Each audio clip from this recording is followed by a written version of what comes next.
ఈ మధ్య మనకి ఫాదర్స్ అండ్ సెంటిమెంట్స్ మూవీస్ చాలా ఎక్కువగా వస్తున్నాయి. రీసెంట్గా ఈ రోజు రిలీజ్ అయిన యూత్ మూవీలో అండ్ డ్రాగన్ మూవీ లాంటి సినిమాల్లో చూసాం. ఇప్పుడు అదే లిస్టులోకి ఈ మూవీ కూడా వచ్చింది. మరి ఈ సినిమా ఎలా ఉంది, జీవి ప్రకాష్ మళ్ళీ హిట్ కొట్టారు లేదా అనేది వీడియోలో మాట్లాడుకుందాం. లాస్ట్ వరకు స్కిప్ చేయకుండా చూడండి. ఇంకా మూవీలో స్టోరీ గురించి మాట్లాడుకుంటే, ఇందులో జీవి ప్రకాష్ తండ్రిగా జార్జ్ మరియన్ గారు నటించారు. ఆయన ఒక స్కూల్ టీచర్. కానీ ఆయన ఐటీకి అండ్ పర్సనాలిటీని చూసి స్కూల్లో పిల్లలు ఇంకా చుట్టూ ఉన్న వాళ్ళందరూ ఆయన గుర్రం గుండు అని పిలుస్తూ ఉంటారు.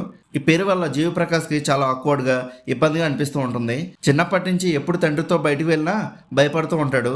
ఎందుకనంటే అందరూ జీవి ప్రకాష్ని చూసి గుర్రం గుండు కొడుకు అని అంటూ ఉంటారని. ఇదే విషయం వల్ల జీవి ప్రకాష్ లవ్ లైఫ్ కూడా డిస్టర్బ్ అవుతుంది. తను ప్రేమించిన అమ్మాయి కూడా జీవి ప్రకాష్ తండ్రి హైట్ చూసి గుర్రం గుండు ఫ్యామిలీలోకి నేను రావాలనుకోవట్లేదని చెప్పి బ్రేకప్ చేసుకుని వెళ్ళిపోతుంది. దీంతో విరక్తి వచ్చిన జీవి ప్రకాష్ ఊరికి దూరంగా బెంగళూరుకు వెళ్ళి జాబ్ చేసుకుంటూ ఉంటాడు. అక్కడ హీరోయిన్ అయిన ప్రియాని ప్రేమిస్తాడు.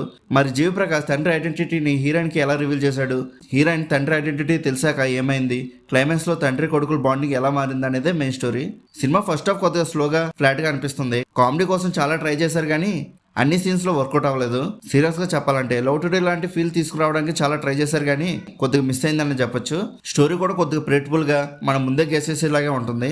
ఇంకా హీరోయిన్ ఫాదర్ కింద చేసిన మన 90s chocolate boy Abbas and hero తండ్రి జార్జ్ మిరియన్ గారి మధ్య వచ్చే సీన్స్ మూవీకి మెయిన్ పిల్లర్ లా ఉంటాయి. ఇంకా క్యారెక్టర్స్ పెర్ఫార్మెన్సెస్ గురించి మాట్లాడుకుంటే అందరూ చాలా బాగా చేశారు. జార్జ్ మరియన్ గారు మాత్రం సినిమాని సింగిల్ హ్యాండ్ తో మోసారని చెప్పొచ్చు. యాక్టింగ్ లో కానీ క్యారెక్టర్ కానీ ఎక్సలెంట్ గా అనిపించింది. సినిమాటోగ్రఫీ చాలా బ్రైట్ గా కలర్ఫుల్ గా ఉంది. బీజిఎమ్స్ అండ్ సాంగ్స్ అయితే బాగున్నాయి. మెయిన్ గా ఫాదర్ సెంటిమెంట్ సాంగ్ మాత్రం నాకు చాలా బాగా నచ్చింది. ఇంకా ఓవరాల్ గా మూవీ ఎలా ఉందని అడిగితే ఇట్స్ ఎ డీసెంట్ వాచ్ అని చెప్పొచ్చు. పెద్ద పెద్ద ఎక్స్పెక్టేషన్స్ లేకుండా వెళ్తే ఒక మంచి ఫీల్ గుడ్ మూవీ చూసి వచ్చావరా అనే ఫీల్ ఉంటుంది. ఇంకా మీరు కూడా ఈ మూవీ చూస్తుంటే మీకు ఎలా అనిపించిందో కింద నా కామెంట్ సెక్షన్లో చెప్పండి. అలానే movie updates and movie reviews కోసం మన సినిమా ఛానల్ సబ్స్క్రైబ్ చేసుకొని బెల్ ఐకాన్ కూడా ఆన్ చేసి పెట్టుకోండి. మా వీడియోస్ని మీరు మిస్ అవ్వకుండా చూడగలుగుతూ ఉంటారు. ఇంకా మళ్ళీ మనం నెక్స్ట్ వీడియోలో కలుసుకుందాం. బాయ్.